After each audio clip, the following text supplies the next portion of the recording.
Hi mga kauni, for today's vlog nga guys, ituturo ko naman sa inyo is paano mag-record ng mga tawag na hindi nyo kakilala. Lalo na yung mga scammer guys, yung mga phone call na tumatawag sa atin, hindi naka-phone book sa atin.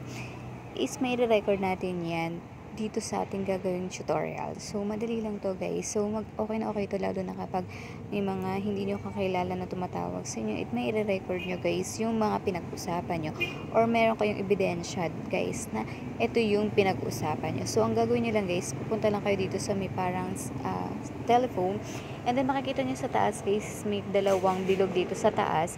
I-click mo lang yan guys and mapupunta ka dun sa settings. Click mo lang yung settings at scroll nyo lang pataas guys. Makikita nyo dyan yung call recording. Ayan guys. So dyan sa call recording guys is i-open lang natin yung nandito guys sa gilid. Ayan. Pag naka-green na yan guys is naka-open na siya. So dyan masasave na lahat ng mga tumatawag sa inyo. At makikita nyo yan dun sa gallery nyo at dun makikita nyo yan sa phone call nyo is na-record na siya. Ayan guys. So i-open nyo lang yung settings nyo. So dito sa akin guys hindi siya nagdadirect. So kailangan ko talaga siya kung pumunta sa aking file. So, ito guys, meron siyang limit guys. Kung pwede nyo gusto nyo maraming tawag, is i-limit nyo. Hindi lang yung 1,000 call ang marireceive nyo.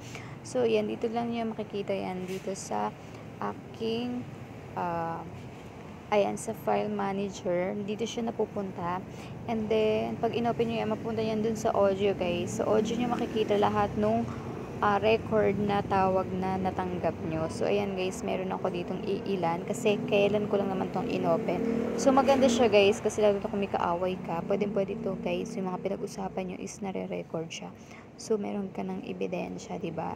Na ito yung pinag-usapan nyo. So, maganda rin to para secure din yung kung sino ba yung mga kausap nyo. So, yun lang guys. Thank you for watching.